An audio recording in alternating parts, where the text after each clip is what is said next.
The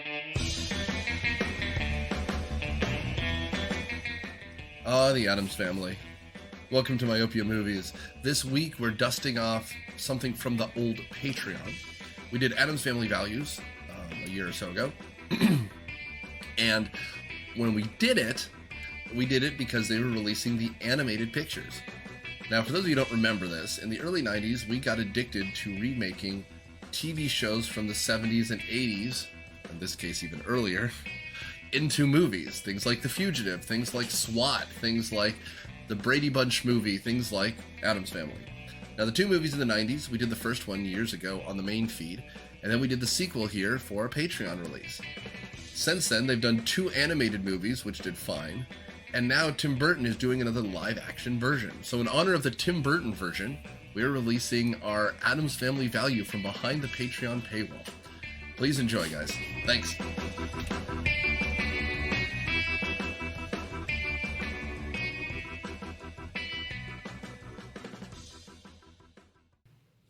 Welcome to Myopia Movies. Thank you so much for being a special patron to hear this episode. This is our October special, a not horror movie in a horror movie month.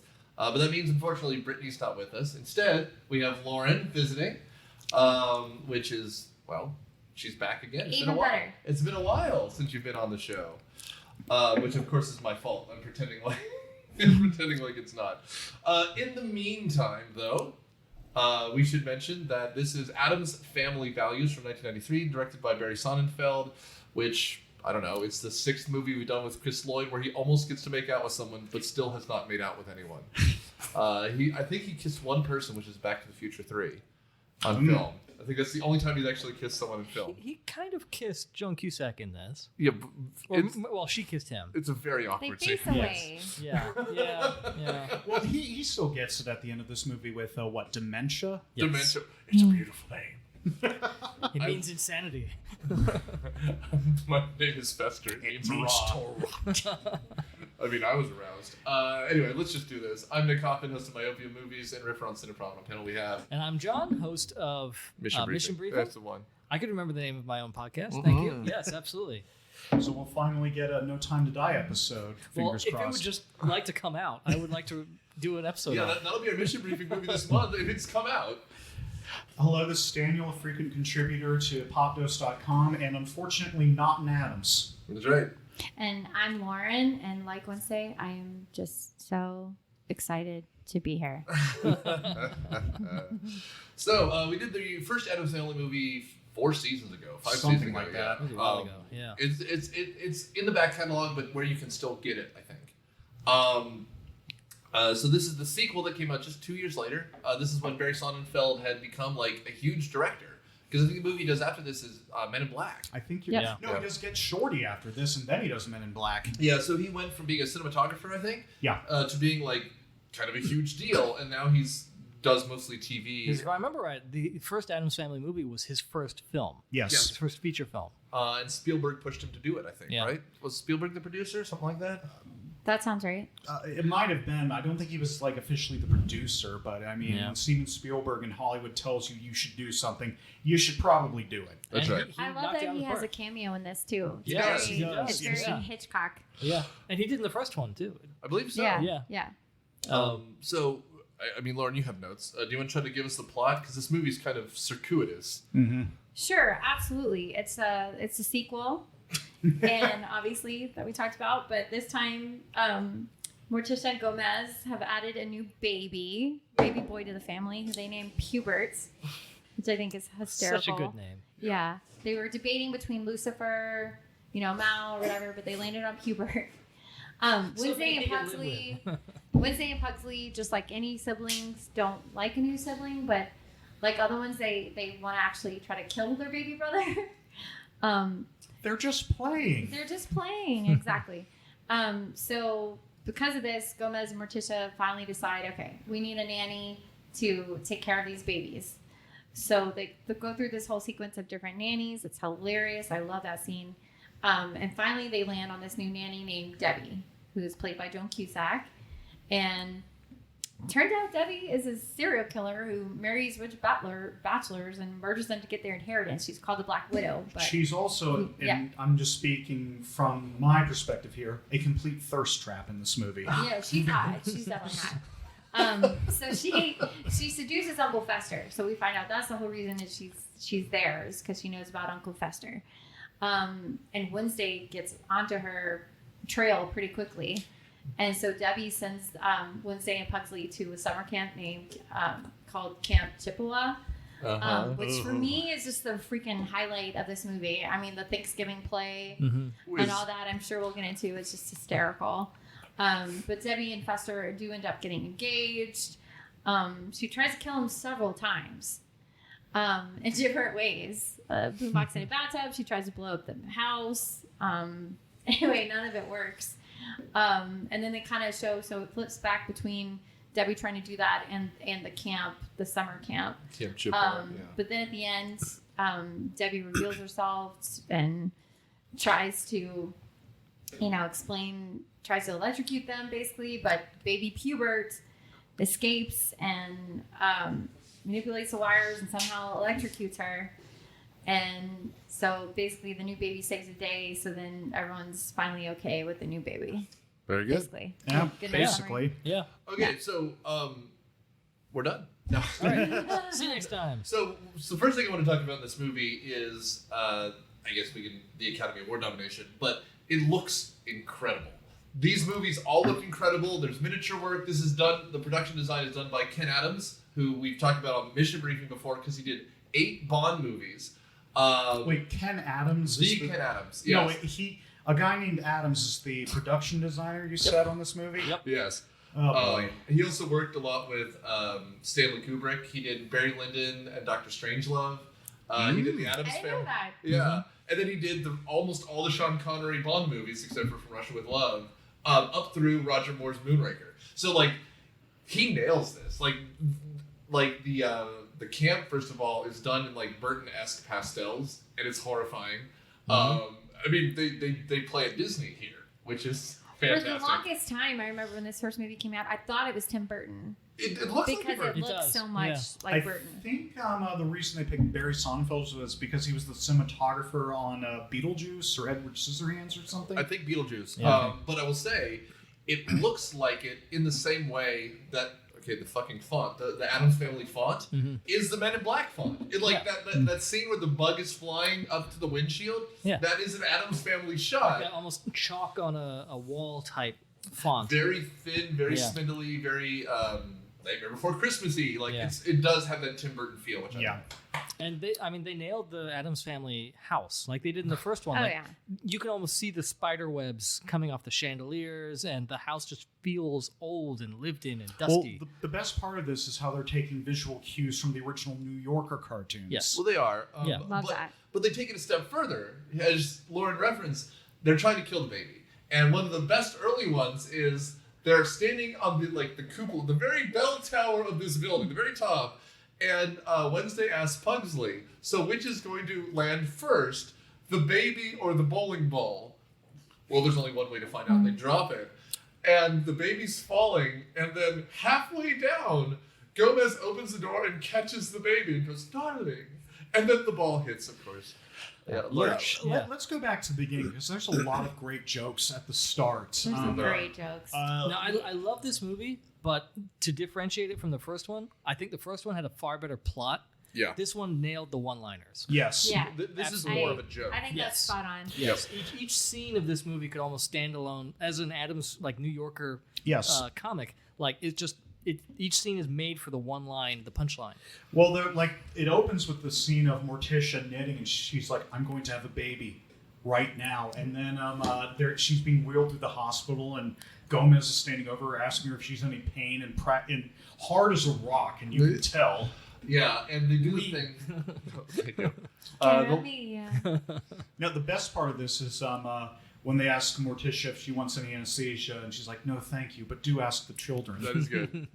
I will say, I don't know who's a better villain, Dan Hedaya from the first one or Joan Cusack, but they do nail this villain character. She just matters a lot less in this movie until she super matters at the end. The best villain in this movie are the two camp counselors, who are Peter MacNicol, who you remember from Ghostbusters 2, and Christine Baranski, who she's in a ton of shit. She was in Chicago. She was in. Oh, she's been in tons. Isn't she the sex pot who's hitting on?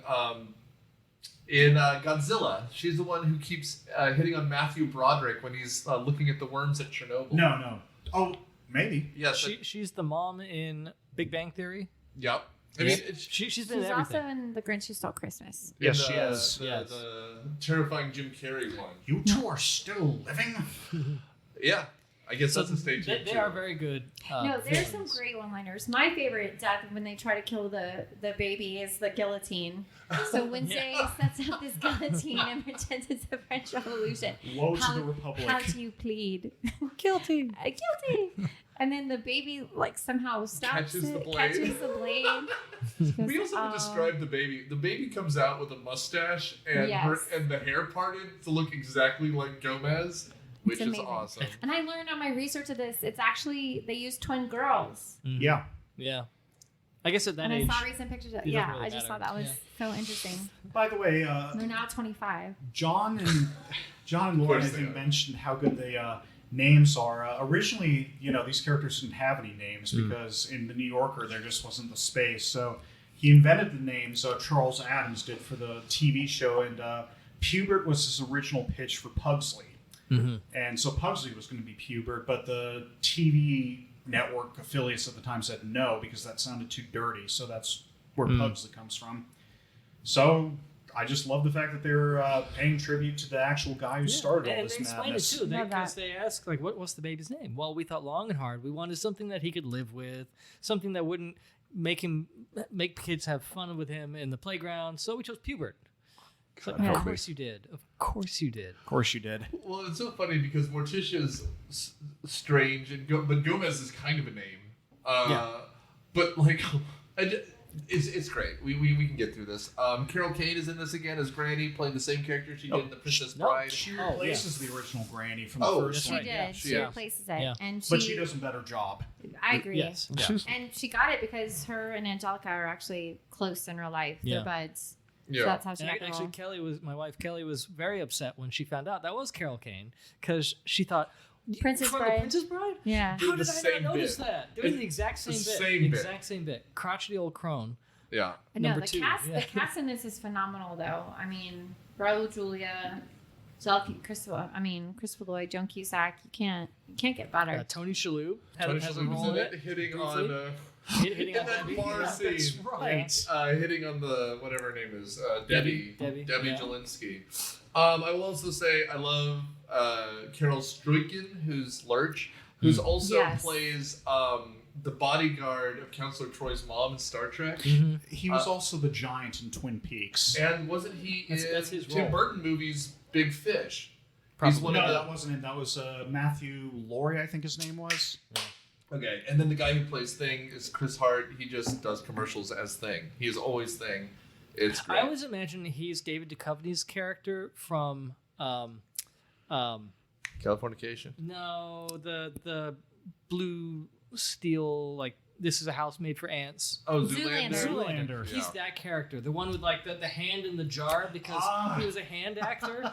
Like that's what I imagine rest of Thing was. He also plays the hand in Idle Hands. Of course he does. Of course. Oh, Of course he does. So there is a guy who's like, I'm known for my hands.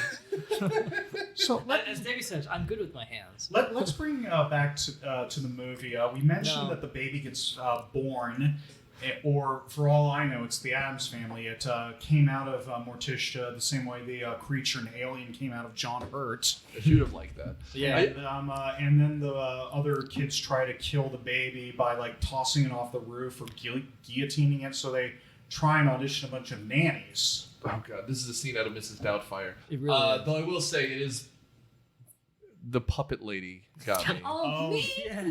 Yes. Oh my Yes. god. Yeah. Yes. Oh, with Yes. with Wednesday's Yeah. puppet, that was great. That was Satan. I'll clean my room. in exchange for your immortal soul. Satan rubbing his hands together. Killed me. Oh, that was fantastic. And that's Cynthia Nixon. Yeah, is the environmental one, which I just thought was hilarious. Well, and again, I don't know who produced this, but like Sonnenfeld got real people to do every bit. They all committed, and it lets you know why that Casper movie is a shame, because people love these properties and they'll clearly show up, right? And so to make one of these kinds of things bad or boring, it seems to be impossible. How do you do that? Everyone, like, the fact that people show up for this movie lets you know you can do anything with it. Mm-hmm. I also like the actual call-outs to horror movies they did, because there was that scene, I think it's after Joan Cusack's hired, where Gomez and Morticia go up to the kids. It's like, now what do we say to the new nanny? Be afraid. Yes. Be very afraid. Well, I mean, and like when we get to camp, we essentially have a Children of the Corn kind of thing going on. We have like it's all there. Oh, these kids are like 1936 Berlin Hitler youth. Well, they make a point of saying like this is a camp for I forget what the actual words were, but like for prestigious, wealthy, well-adjusted children of society. That leads to one of my favorite exchanges in this entire movie. With Mercedes McNabb from Buffy the Vampire Slayer later. She's the little blonde girl at the camp, and her dad's Amanda, and her dad's bragging over her. It's like, she's already skipped 2 grades. What about your son? Probation. That's right. Which is had me laughing so hard. Puffing on a cigar. Yes. Yeah. And she is also in the first movie. She's the Girl Scout who sells cookies in front of their hotel. Are they made out of Girl Scouts? That's Yeah. right. Yes. Yes. Although I think in the first Classic. movie she doesn't have a named role, but she does get Right. quite a good bit. And you mentioned the camp counselors are Christine Baranski as Becky and Peter MacNicol as Gary, and they are SNL characters. They're practically the cheerleaders for Will Ferrell's cheerleaders. Will Ferrell and Sherry O'Terry. Those were the days. No, my favorite exchange with Amanda is when she's like, "I'll be the victim." All And your he life. goes, all your life. That was pretty good. Well, because the bit is essentially a Friday the 13th bit, where she dives in the water and the bubbles are coming up like Freddy's got her, and she's like, I can't swim. That's Christina Ricci is really good in this. She's incredible. Yeah. There were so many good moments with her. Like, even at the beginning when they're waiting in the hospital waiting room and like talking to another kid about another upcoming baby. Oh my god! And then the stork put a magic little egg in mommy, and then they grew into my baby brother. Into a diamond, and then it became my baby brother. And she's like, my parents had sex, and you just hear it through the walls in that house. Just it's awful. Christina Ricci was 13 years old. Can Dude, we just talk about that for a she second? commands She the was scene. 13. And to me, she steals every scene she's in. She's one of the best actors in there. Yeah.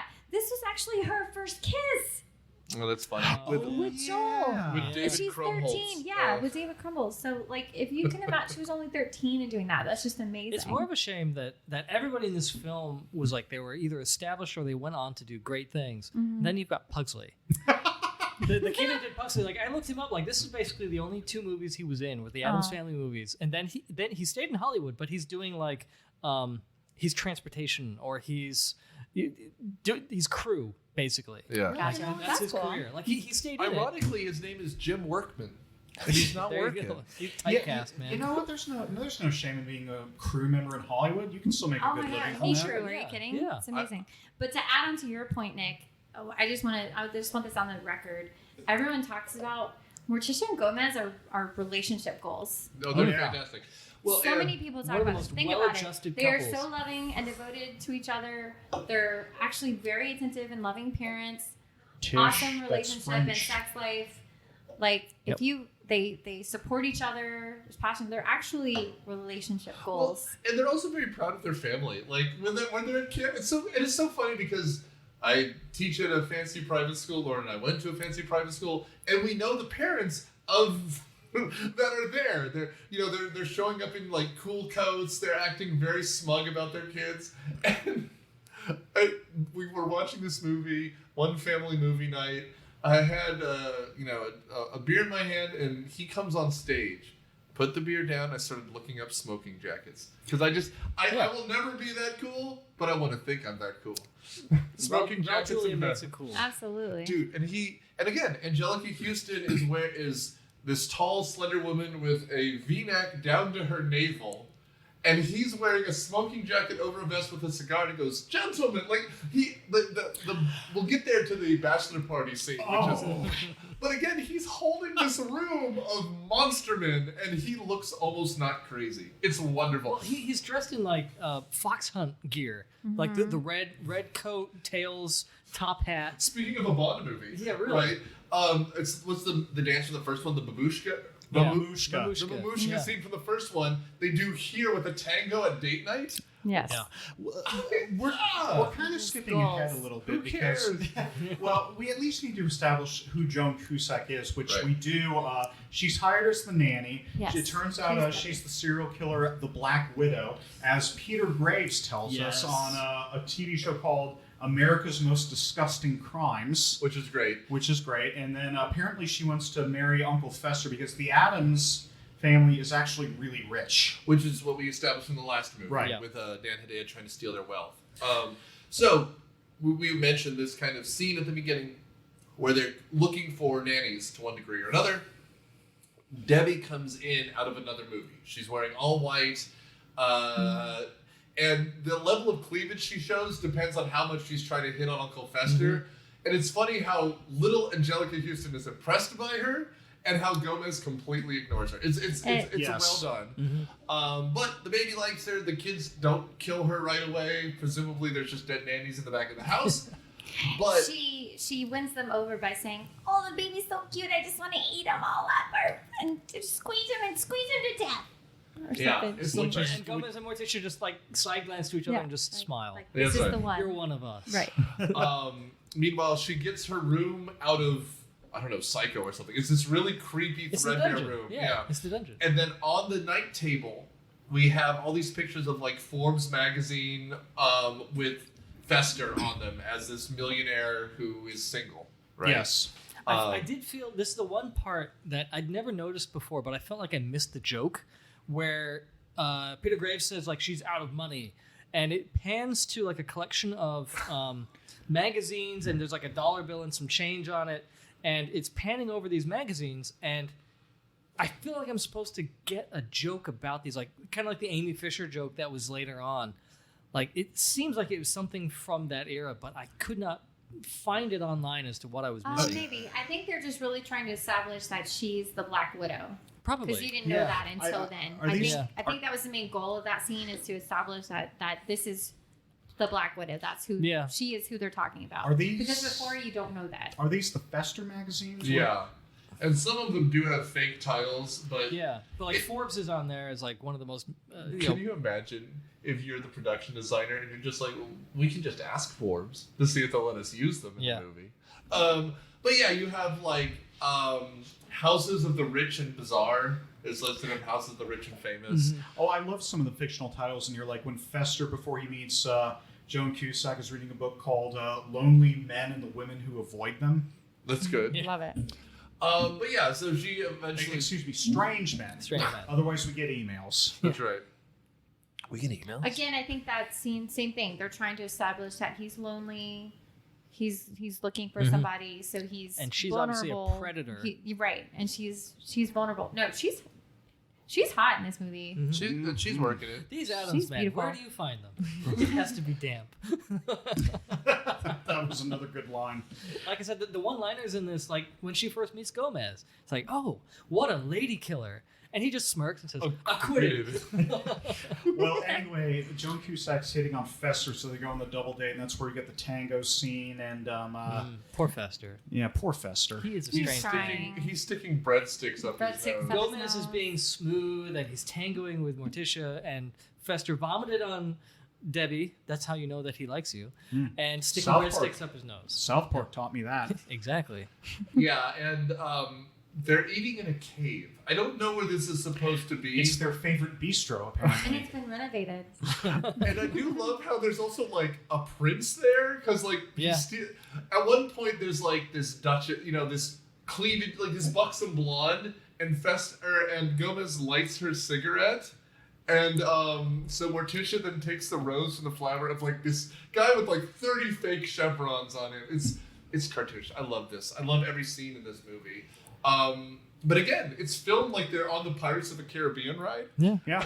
But it kind of goes back to the first one, like when they had the mamushka, the things like that. That there's this whole unknown, like, for lack of a better word, subterranean culture where these Addamses take part. They're not like in this world. They are not outliers. They are part of the usual thing. Well, and he's clearly like a mover and shaker, and like people just know him, which is crazy. But it's great. Well, in the first movie, we got him pissing off that judge. So Yeah. I mean, I imagine that's just how everyone views the Addams. Well, it kind of goes back to the TV show that they are normal people, but they're quirky. They turn the suburbia on its head. If I may make a guess, they're creepy and they're kooky. Yeah. You might be right, and altogether spooky. Yeah, I mean, that does remind me of the Nathan Lane scene in this later on. Yes. Oh, yeah. Yes. yeah, But I mean, which is a fantastic scene. No, but again, relationship goals. Yes. Date night, they're paying attention, they're having fun, I don't know. But even that Fashion. tango, like, that was a little bit unusual for them because it showed, it was played for humor, but it showed that Morticia and Gomez could be jealous of the other one. So when Gomez gets he lights the cigarette of the beautiful woman, Morticia whips him around and Right. Gets him back on task. And Morticia, she grabbed the clams and starts playing with them? Yes. And The muscles. she grabbed them from like the prince's table or something, and Morticia just whips her around and it's like, no, you're coming back to me. Yeah, and then he spins her so fast the floor lights on Yes. fire because this is also a cartoon, Of course. which is great. Around this time, when they're on the date night, I believe, this is when Wednesday sees Debbie threatening the baby, essentially. Yes. Just go to sleep. That happens beforehand, and I mean around this time they're at the camp. But I know what you're talking about when she's like, "You little bastard" or something. Yeah, and that's when she convinces Gomez to send them to camp. Right. Where there's that weird little dark-haired boy. I've already forgotten the actor's name. David Krumholtz. But I will say their introduction to this scene is great because Amanda goes up and goes, "Hi, I'm Amanda, I think Buckman, right? Something like that. Why are you dressed like that?" And she goes, "Like what?" He goes, "Like you're going to a funeral. Why do you dress like someone died?" And she goes, "Wait." And that's it. That's the character in a nutshell. Also, when they're introducing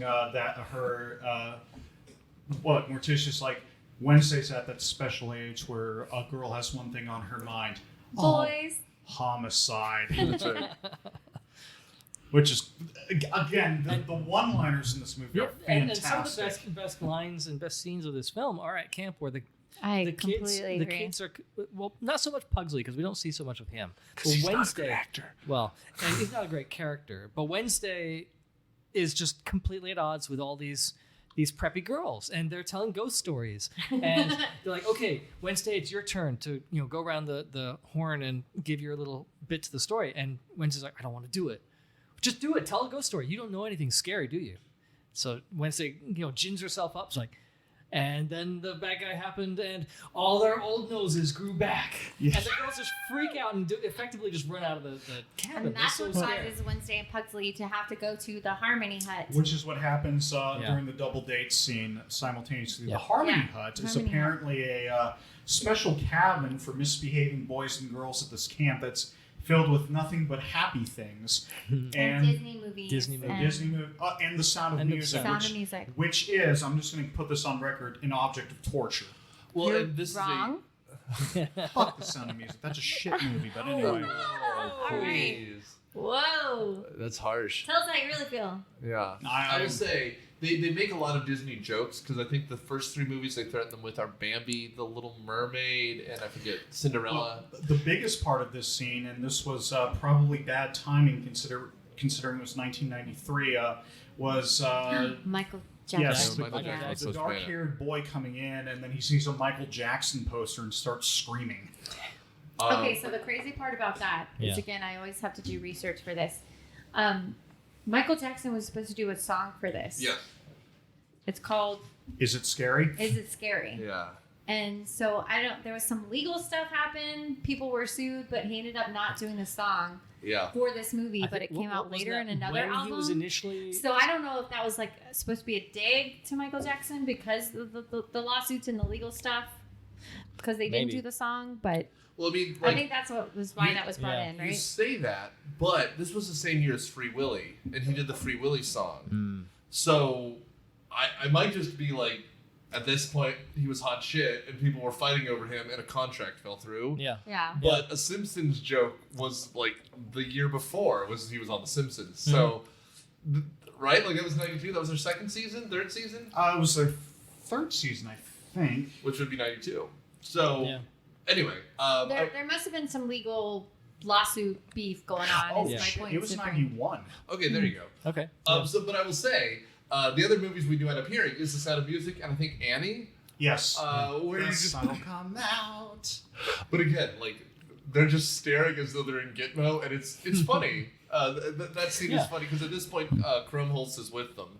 Well, the funniest part of that scene was the fact that Krumholtz was holding a brief history of time by Stephen Hawking, and he was like, "I just wanted to read it." And Peter MacNicol comes in, snatches him, and it's like, "Not on my watch, Four Eyes." We will say, too, when they eventually do the Pilgrim play, they put all the minorities as the Indians. Which was one of the best. Can we talk about this? Oh, we Please, have to. this is the rest of the This show. is maybe the best scene of the whole movie. When Wednesday is pretending that she has been converted after being in the Harmony Hut. She's changed her ways. She's good. She'll be a good little girl. She'll be part of this play. And she gets her brother and Joel to act out the Indians. And that they kill all the Indians and there's blood everywhere. It's amazing. Apparently And I will say, too, when she comes out of the Happy Hut, she tries to smile. Yes. And everyone starts screaming. And it's such a good gag because, I mean, again, Lauren, you act in theater. It's all about how she moves her mouth, and she's trying to smile, and it's all subtle movements. Effective. We did Matilda not long ago. Mara Wilson was about the same age. Like, it's hard to do, and that she's still, the camera is right there. She's taking up the entire middle third, trying to smile, and these kids are behind the adults screaming in terror. It's a scene out of Ren and Stimpy with Happy Happy Joy Joy. Like, Ren is like busted inside. Oh, it's so good. Except at the end, we do see her smile for real, but when she burns for them a completely alive. different reason. Completely different. Not which we'll get quite into. then, but to explain this whole play, apparently it's a tradition at this camp for them to put on this big camp play at the end. And Peter MacNicol has written a play about the first Thanksgiving, and a man is going to be the good little pilgrim girl, and all, like Lauren said, all the minorities are cast as the First Nationers who were there, and and oh all my the other god, pilgrims are the blonde white girls. yes, Yes. and oh my god, this thing is incredible. Even before the destruction happens, so I'm going to cut it back to Lauren to talk about how this play opens. No, just they get blood, fake blood everywhere. We have die. a scene out of like Carrie or It's something. Completely. I think they were trying to be a little bit Carrie. And everything about this play is horrific. Because, Yeah. I mean, just listening to what he wanted, Peter MacNicol's character wanted to do, and then listening to kind of what Wednesday said it was, like, it's pedantic, it's amateur, there's nothing redeemable about this. And then she has her conversion and she takes part of it. And what we see is, like, this is a preposterous thing. Even the parents are bored with it. Well, we have to describe the play. The Pilgrims come out and they have a musical number. And it's about a Pugsley in a turkey costume. I was going to say, and then Eat me. I am a turkey, kill me. And then he just goes, eat me, eat me, eat me, as he's skipping around the stage. They, again, have taken all of the non-Aryan kids and made them Native Americans, made them animals to kill, and then they reenact the Powhatan Massacre. It is amazing. It's really, because the parents aren't expecting any of this, and Joel's like ultra Jewish, never she parents are like, this is not a place we should have taken us. And his dad is Barry Sonnenfeld. And his dad is Barry Sonnenfeld. And then he takes down the bandstand they're sitting on, which is also fantastic. And in true Addams Family fashion, like, I think we're meant to assume that everybody was either killed or thrown away. We never see that. Although we do literally see the camp counselors on a spit rotating over a fire. And like they pour gasoline under Amanda as she's tied to the stake, and Wednesday lights the match where we get a legitimate smile from her. Okay. And we have the Salem witch burning. Like it's almost like we're led to assume that everybody died in horrific ways, but we're never shown any of it. Like Amanda's parents are like, "What do you mean you're going to torture our daughter?" They stand up and then they get hit in the face with cream pies. That's right. Like, that's a nothing. But they didn't stop it, so something else must have happened. Well, which in a Ken Addams thing is how Doctor Strangelove was supposed to end as well, right? The pie fight, the president is hit. Ooh, yeah, that was.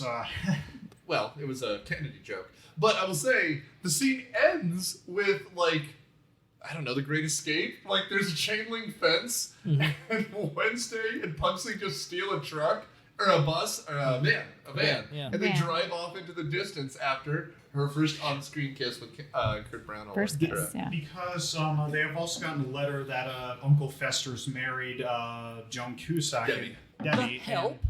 The help. Which is... And they're concerned for Uncle Fester, which they're right to be, because I believe after this is the scene where they try and go to Debbie and Fester's mansion, and Debbie won't let the Addams see Fester. Right. Well, we should just cut back to the other Fester. plot. Yeah. We should come back to the other plot. So we have a bachelor party, which is great because you have this, Lurch rolls out the massive cake, and and there's some phrase like, "And we have a surprise for you." Ta-da! Ta-da! Ta-da! And then he takes the top off the cake, and there's smoke, and he goes, "Lurch, did you put the lady in before you bake the cake?" And he goes, Poor girl. C'est la vie. Yeah, poor girl, say la vie. At least they're dancing again. Oh, beautiful. It's Wonderful. And again, like Gomez just takes up that whole scene.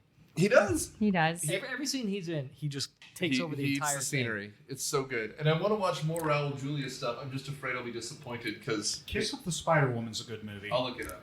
The one he did that MST3K ripped on, that was bad. That was bad. You're thinking of Overdrawn at the Memory Bank, yes, I believe. that was really bad. He did a good impersonation of Humphrey Bogart in that movie, though. I guess, yeah. He also did Street Fighter that we talked about on this podcast. Previous episode, yeah. I mean, but again, like, I could just watch him But do he's the best anything. part about that film. I agree. By far. I mean, he could be in bad things and still be great at it. Yeah. It's just a shame that he died young, like you said at the beginning. Yeah, and so they get married. Cousin It is doing the officiating. And Cousin It's son, daughter, what? Yeah. Oh, what? Yes, I forgot about what. He married the woman from the first movie. Yes, and she comes back. Dan Hidea's, like... Wife. Whatever. Yeah. Wife, co-conspirator. What? Yeah. But they have a little one. A little Cousin It. Yeah, it's good. I just imagine, and Lauren's probably going to throw something at me when I say this, that would lead to some horrible rug burn feelings during the delivery. God help me. God help me. But yeah, so they go on the honeymoon. No, but she even says at the wedding, Fester does all these heartfelt vows. I'll do anything for you. I'll love you. I'll do anything. And she just goes, ditto. And then they smash cut to Hawaii, which is funny in and of itself. Because it's the 90s, everyone honeymooned in Hawaii. Right. Is this where we were this close to a sandals joke, right? A sandals resort. Yeah. Is this where Fester's got a wig on and like a turtleneck? No, that's when they come back. That's at the mansion. Because this is where she tries to kill him repeatedly. Well, she throws that, I think, the TV or the radio in the tub, and, we get the whole scene with him I and the ordered light bulb. 1,000 romantic songs from Time Life. Oh. But that's the joke, because I don't know if your parents ever did it. My dad bought the two disc sets of the Christmas music, 100 Christmas songs from Time Life. Yeah. That's the only. They used to do everything, That's the only way back in the day you could get Muppet Show episodes. Probably. But again, if you guys don't watch TV. You're listening a demographic younger than we are. But after, say, 8 o'clock, TV just turned to garbage. And on Comedy Central and stuff, you would watch Daily Show, South Park, reruns, and in between was worse and worse things. Time Life was the first, and then eventually it was Catheters. Especially after like 10 o'clock, the prime time. Oh boy. Yeah. Oh boy. Yeah, I didn't know this movie is actually PG-13. That's highly rated. Is it really? Yeah. Well, that doesn't surprise me, but Yeah. Huh. Surprised me, but it is. Was the first one PG-13? It may be. Yeah. I'm sure it was. Huh. I guess for like scary images or something. Well, anyway, Yeah, and I I guess. mean, Adelaide watched it with us, and she's because of me, she loves Addams Family now, Yeah. and so thankfully she'll have Gomez and Morticia as positive role models as opposed to me and Kelly. she's just telling a you. modern woman who wants the normal things: a loving husband, a good family, and just time to seek out the dark forces and join their hellish crusade. Exactly. Call it girls' night. What we all want. We do get the joke when she throws the radio into the tub. We get the throwback to the TV show where Fester is electrocuted, and she's just like, "Oh, I finally did it." And then we see a light, and he's got the light bulb in his mouth, and he's powering it by Blowing it. himself. Yeah. It's also, and this might only be Daniel, but it's filmed like a scene from American Psycho where the music's on, she has the thing up, and she drops it in. I guess also John Cusack holding up the speaker. Yeah. There you go. Oh, I didn't even think about that. That's so true. But it's just like, but then the whole room erupts, like, because it's got the lights on the vanity, the lights everywhere, and they go pop, pop, pop, and then he's just the only thing glowing. It's well shot. It's very well shot. It is. And you forget, I mean, because again, Chris Lloyd is probably my height. They dress him like a linebacker in this, so he looks more shuffling.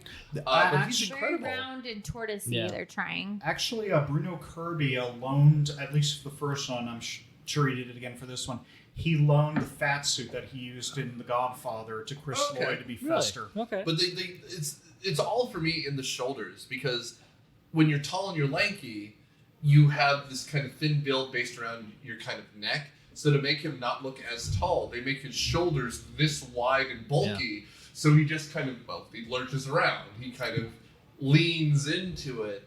But he's And he so also leaned good. more on his knees to make himself look shorter and stuff. Yeah. Yeah. Especially when he's Slouches. around the kids. He Yeah. kind of sticks his head around their side and he Mhm. leans it. It's all in the physicality, which is what you want from Chris Lloyd. Yeah. The cast, when they talked about the show, said the hardest part about this movie was the makeup. I'm sure. Oh, yeah. So Morticia and Uncle Fester, because it would take like 4 hours to kind of get those, signature looks. And I just like to think Raul Julia just looks like that normally. He just needs to, put some balm in his hair and he's okay. Right. Oh, no, first of all, it's pomade because he's a classy motherfucker. Well, yes. Yeah. And second of all, they at least let him have color to his skin because he's not tan, but he's at least human colored. Morticia and Fester are so pale. Yeah. Wednesday too. But for her, I imagine they just put on like white foundation. Well, like they're not going to make her sit I for forget where I 36 saw it. hours. It might have been for the first movie, but Anjelica Huston, they actually did have to like pin back her skin to give her like a really tight look. Like the Yeah. dress itself was incredibly She tight. had a corset. Yeah. Yeah. And Full her metal skin, like corset. her neck and her cheeks and all that had to be pinned back. Oh, so, no so kidding. she would look incredibly gaunt Huh. and thin. This is neither here nor there, but because we're here, I guess. The woman, Cassandra Peterson, who plays Elvira, turned 70 today. Oh, wow. Yes. her. Yes, she But I mean, did. again, it's just the same kind of like the pin back, Yeah. the V-neck, the tight, like. I would watch a girls movie with Morticia and Elvira. Oh my God! Can you imagine like a road trip movie with the two of Yeah, them? yeah. I mean, Great. Elvira Done. already had a pretty good movie. Is Jim Varney in it? He is not, no. That's surprising. That is a Yeah. shock. Ian McClurg is in it, though. Okay. Okay, yeah. I have not seen the Elvira. What is it, Mistress of the Dark, the Yes. movie or whatever Yeah. it's called. Yeah. But I do like her as a ghost host kind of character. Mhm. So.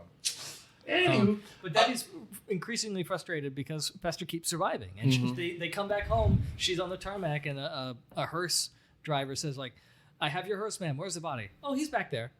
and he's holding the luggage, which is a gag. And meanwhile, Pubert starts getting quote-unquote sick. That's Yes. right. Oh, he turns cute. He turns Coming adorable. blonde, curly hair, and blue-eyed. Not in this house. And rosy cheeks. Dimples.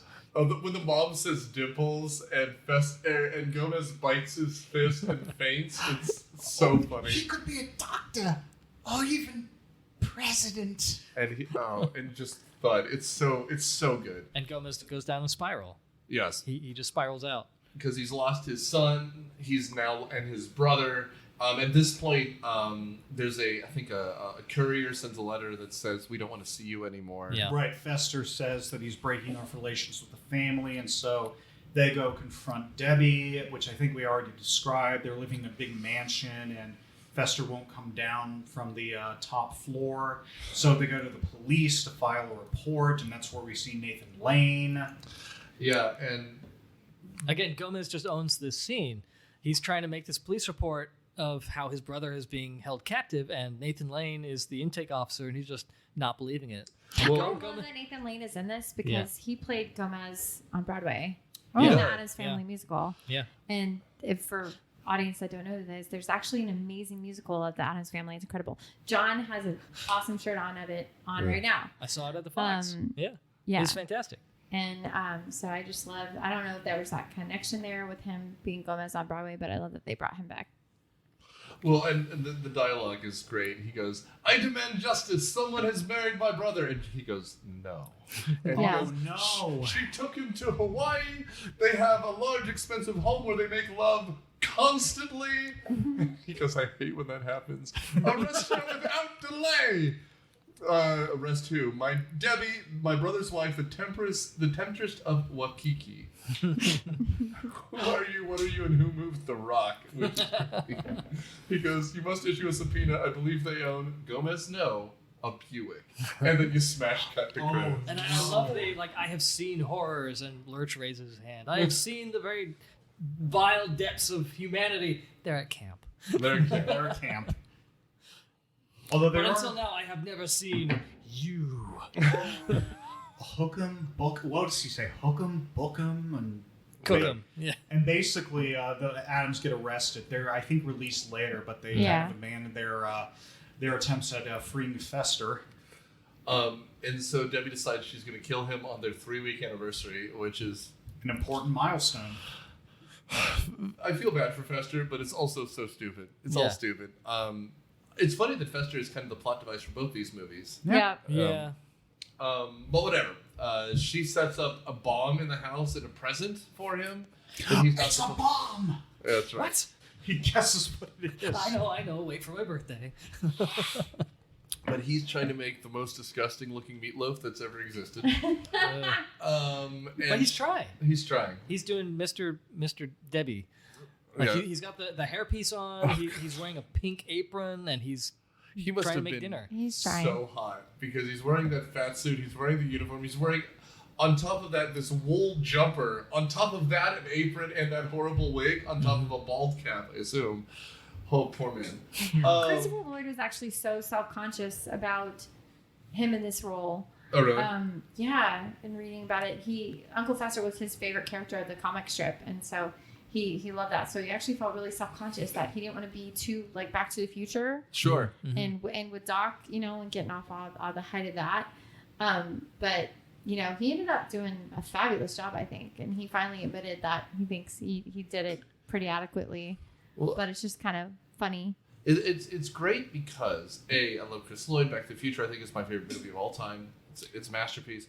But I got his autograph at Dragon Con. I got a signed photo of Judge Doom from Who Framed Roger Rabbit. Got it framed. It's great. Cool.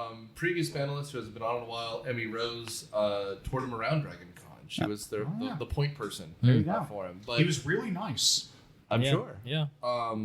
I forget what Vermont or Delaware town he lives in, but he apparently just does the community theater. Like nice. he's like the director, and so he just love it. I just like the idea that you like. What do you want to do this weekend, Mother? Well, let's see the play at the local playhouse. It's just Chris Lloyd doing something. I like to think it's just one-man shows that he's just putting on, and whether people are there or not. Buddy, you can't eat a piece of fruit and throw the peel away. Was he ever nominated for an Oscar? I'm sure he has been, but I don't know if he's won. I don't think Oscar. I would say Emmy for Reverend Jim on Taxi. Emmy, yeah.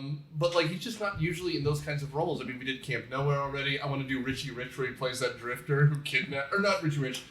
Dennis the Menace. Yes, Dennis the Menace. He was in One Flew Over the Cuckoo's Nest way back in the day. But I think the Academy Awards were Jack Nicholson and Danny DeVito. Danny DeVito didn't win for that. No, nominated. Nominated. I forget all. Jack Jack Nicholson Chief. won. Chief. I mean, it could have plays been Chief? that dude who now plays the voice of Chucky. Brad Dourif. I think you're right. Brad Dourif. Dourif. I think Dourif was nominated for because he's the one who has the whole cycle and kills himself after the porno's found or whatever. No, he invited a woman over on a date into his room, and Nurse Ratched finds the woman. That's right. And threatens to tell his mother. By the way, Nurse Ratched, underrated as a horror icon. Like, she is so scary. Louise Fletcher got an Oscar for that, so hey. She gives us nurses a bad name. She does. does. But she's excellent in that film. True. She is excellent in that film. Very true. Anyway, so Debbie goes out to buy champagne. This is where she goes to apparently a sailor bar and is just sitting on the bar like it's World War II. It's great. And again, Tony Shalhoub is the one with his arm around her singing a song. Yep. And her line is essentially, "Don't worry, boys, I'll be back in half an hour." And so they just grab this old lady and start singing to her instead. Great. Wonderful. Yeah, it's fantastic. It's perfect. And meanwhile, the house explodes. And she's standing outside going, kind of fake weeping tears. It's like, help. Oh, dear. She's putting on an act for what she's going to say to the cops when they show up. And Fester just walks out of the flames. Yeah. That's right. With the thing on his arm, doesn't he? Or his shoulder? Yeah. He just walks out. And holding the meatloaf. Yeah. Holding the terrible meatloaf. The charred meatloaf. At this point, Thing shows up, right? Yeah. And they haul ass to Lollapalooza. Like, I don't know how else to describe it. They're in this car and they're driving. Debbie follows in this Mercedes. But, like, literally, there's a hand on the wheel, and then it appears on the brake and the accelerator, and then back on the wheel. It's so good. And I know we derided this a little bit at first, but at times it's almost a Naked Gun movie where you start a scene just to set up jokes. Mm-hmm. It works. No insult to it. But that's what this is. There's a high-speed chase with only a hand driving. It's like Dracula's ship or something. Like, it's so funny. Oh, it's so good. And then we get, after Debbie shows up, she kidnaps the Addams. Well, Fester shows up to the mansion, and then Debbie's following him. And the kids are there, too. They escaped. The kids are there, too. Yeah. And So everyone's all together. And Debbie kidnaps them all and straps them all to electric chairs, except Huber. My wife goes, "How many electric chairs do you have?" And I'm like, "How many do you need?" It is the Addams. Like, they have a guillotine. Like, come on. It's true. And I do like, especially the guillotine feels like it was a school project that they did. Like, they had to do a diorama, so they just created They were doing the French Revolution that day or something. Yeah. So they made a real guillotine. And so this was just their Edison project or something, and they just didn't get it right the first 6 times. And Uncle Fester helped with it. That's right. Oh, yeah. He's a helpful uncle. He really He is. is. He's very caring. I mean, and I will also say, for all the talk of Gomez and, well, Anjelica Huston, like, Raul Julia and Anjelica Huston have chemistry, but Raul Julia also has real chemistry with his brother. Like, you believe that they really get along, because there's that scene where he's like, "Oh, kids, your dad used to hold me," like, in the crib, he goes, "I took out your father's brain." You did? And then they both start laughing. And he throws Fester against the wall and starts throwing knives. And they're laughing the whole... Like, you get this real affection. It's phenomenal. It's great. It's been a while since I've thrown a knife at my brother. Oh, yeah. Just remember. Memories. But yeah, so there's this scene... She's telling them how she became a evil murderess because her parents she wanted a ballerina Barbie and she got a Malibu Barbie. How horrible. And I love Greg I am sympathizing delicate and wonderful. Granny's like, you were right to be mad. Now the best part of that, the Addams are like sympathizing with her. They're like, absolutely. Well, was it this scene or the scene at the mansion where Morticia hears what's going on? It's like, "You've kidnapped Fester, you control him, you tortured him. That I understand. But pastels." That was at the mansion. That's when she kicks her out, which is so good. Like, she picked the best family to try and kill, but they would have understood. They would have helped her, probably. Yes. If they had thought that it would, like, make her a better person of some sort. Or if they just thought it was fun. Or fun, yeah. I mean, yeah, they apparently kill people just on whims. Well, anyway, they have the whole Manhunter scene with Debbie walking through her childhood and talking about Malibu Barbie. And the Gomez and Morticia actually think they're about to die. Like, they're holding hands and, Yeah, no, they're in it. And it also doesn't seem like it's the first time they've been strapped to electric chairs. No. I did expect them to say, like, "Gomez, Does this remind you of our first date? Right, like Right. there's almost a joke about that vacation to Sing Sing, right? Yeah. And that's when Hubert shows up after grabbing a knife. Wait. Did you just call him Hubert? Oh, sorry, Hubert. He is Cubert. Yeah. And he electrocutes her by attaching 2 severed wires together, and He's back to normal at this point. By the way. Yes. He's no longer blonde. He's got the mustache back. And just like Sam Raimi's second Spider-Man movie, it's not explained. We don't have to worry about it. Yeah. Though I will say, she does get Daniel Stern's electrocution death from Home Alone 2, where he's just holding the wires and the hair just goes, woo! She burns up. And then she turns to dust and blows away. And everyone's after kind of... her credit cards. That's right, the gold cards, Yeah. specifically. We're wrapping it up here. The movie is almost over, unless, whatever. But I will say, the weirdest line in this, the most out-of-place line, I will say, Wednesday asks Uncle Fester, do you ever miss Debbie? And he goes, sometimes late at night. You're just like, hold on. And then he goes, what is it? She would look over me and say, Fester, get out of the room. It's very weird to tell your 13-year-old niece. They're the Addams family, though. I mean, that feels very appropriate for Uncle Fester. Yeah. Loud sex in the house. It's This movie literally opens with Fester howling at the moon. Yeah. It's true. Yeah, it's true. Yeah. Which, again, this is Universal? Paramount? I think Paramount. Paramount. Okay, Paramount, so I we wanna get say. the pan around the mountain. Yeah. They kind of fade cut to a moon, and then Fester's howling at it. It's great. I love and it. they end with Fester meeting the nanny for what? Dementia. Dementia. Dementia. Who's also, not only a bald woman, but they made it incredibly pale. Yes. What's happening is this is Hubert's first birthday celebration, so all the other Addams relatives are showing up. So Cousin It is there, and some of the ones from the first one are there, I think. It's the exact same movie they did in the first one where it was Halloween, and they just kind of summarize everything. So this is what happened. This is the Mamushka. Yeah. It's the scene with the Mamushka from the first one, I think. Right? Whatever. Although that's not quite the end. The end comes in the family crypt.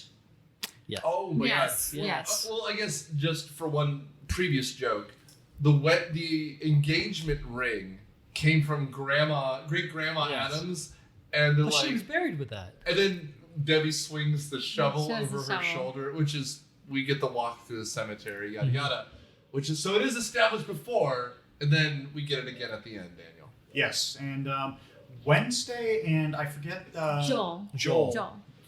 Wednesday and Joel are having a bit of a teenage romance in the crypt to the point where they go up to Debbie's gravestone because technically she's an Addams, so she's earned the right to be buried with the Addams family.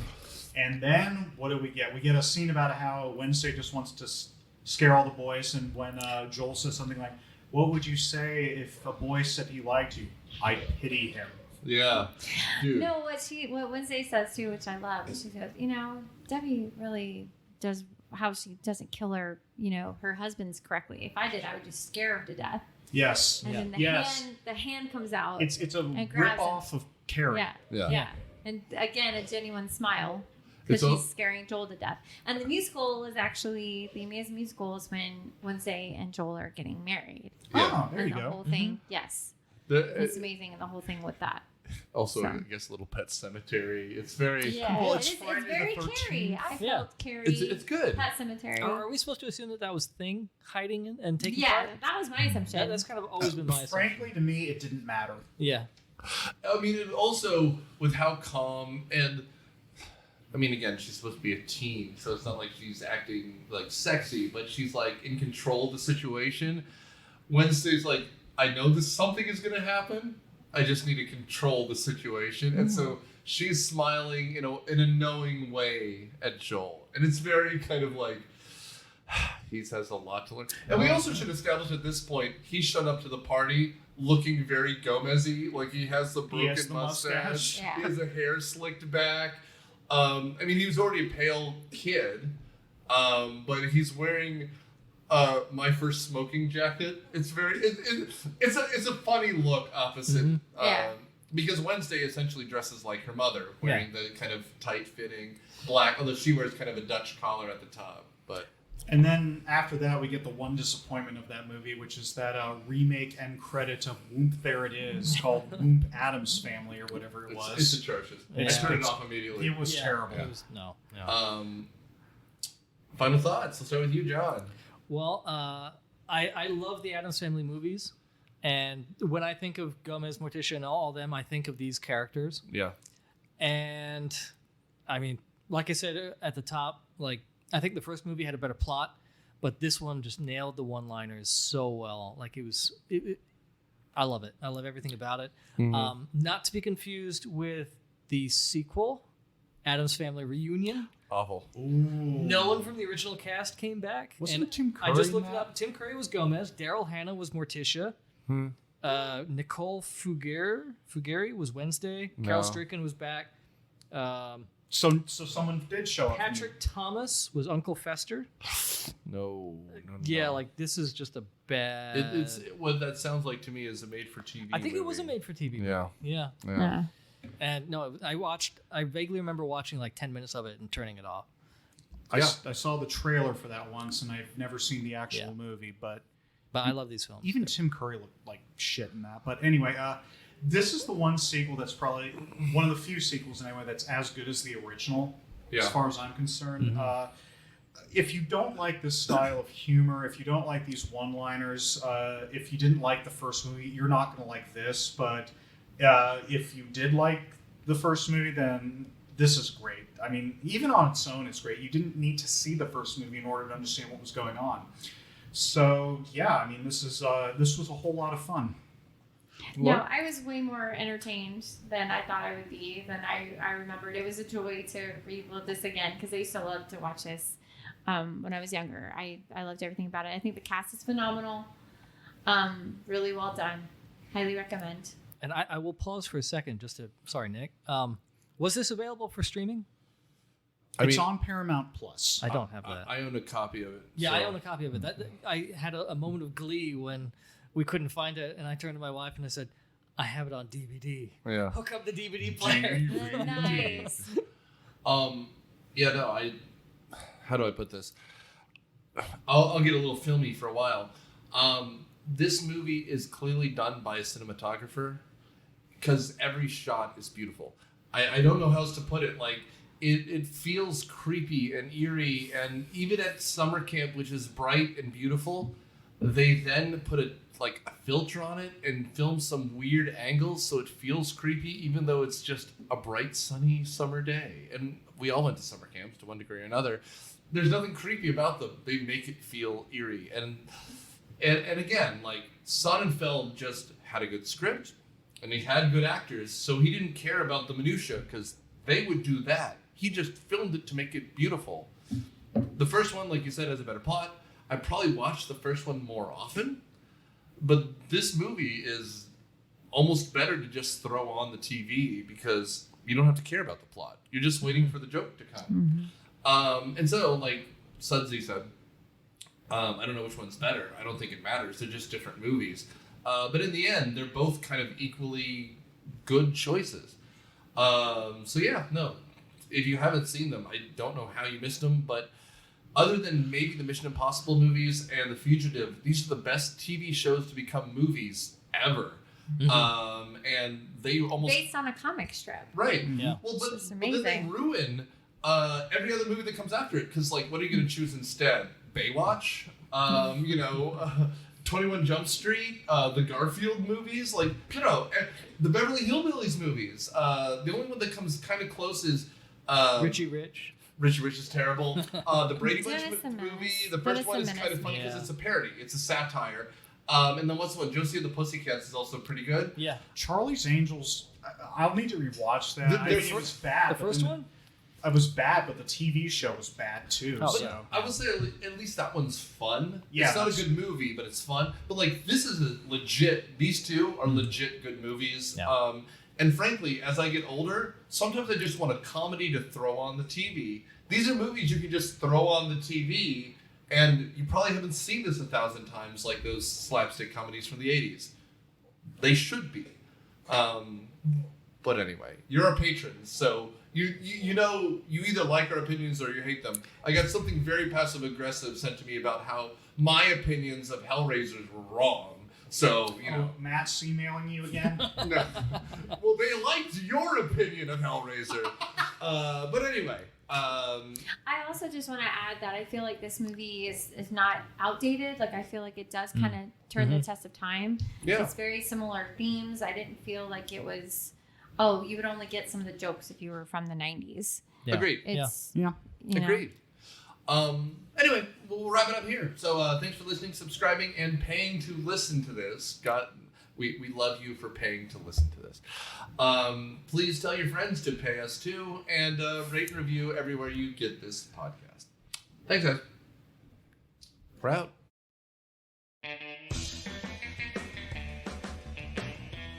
Myopia Movies is produced by Nick Hoffman and Daniel Settis. It is hosted by Nick Hoffman and Daniel Settis. Mission Briefing is hosted by John Copsey. Podcasts are edited by Daniel Settis, and Patreon is edited by Nick Hoffman. Our engineer is Nick Hoffman. The theme song is Surf Shimmy by Kevin MacLeod from Incompetech.com. Licensed under Creative Commons by Attribution 3.0 license.